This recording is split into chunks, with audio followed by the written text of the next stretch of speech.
সপোন লৈ পেলাই ৰঙানদীলৈ আহিছোঁ আপোনালোকৰ গাঁৱৰ কাষতে বিহপুৰীয়াত মই 10 বছৰ এমএলএ আছিলোঁ মই ইলেকশ্যন হাৰিব পাৰোঁ মোৰ ভোট কমা নাই মই 31,000 ভোট পাই পেলাই বিহপুৰীয়াত এমএলএ হৈছিলোঁ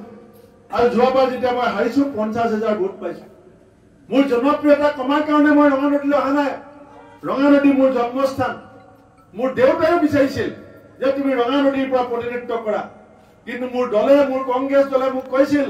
যে আমি মণি কুমাৰ সুব্বা ডাঙৰীয়াক এৰিব নোৱাৰো তুমি যদি এমএলএ হ'ব বিচাৰিছা বিহপুৰীয়ালৈ যোৱা মই দলৰ সিদ্ধান্ত মতে কৈছিলোঁ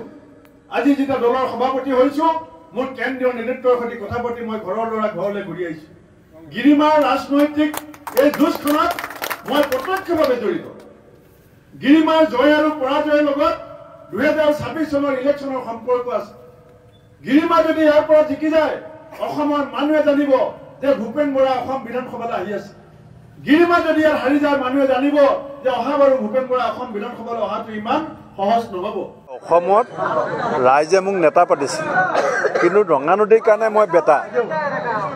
ৰঙানদীৰ কাৰণটো মোক চবেই নাম কাঢ়ি মাতে চবেই নিজৰ ককাই ভাই বুলি ভাবে আপোনালোকে মোকতো সাংবাদিকৰ নিচিনা সম্বন্ধ নহয় এই সম্বন্ধটোতো মোৰ বেলেগত নহয় বেলেগত এটা ৰাজনৈতিক সম্বন্ধ সামাজিক সম্বন্ধ বা চিনাকি সম্বন্ধ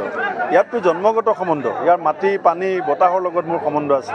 আৰু সেই সম্বন্ধৰ কথা ৰাইজক কৈছোঁ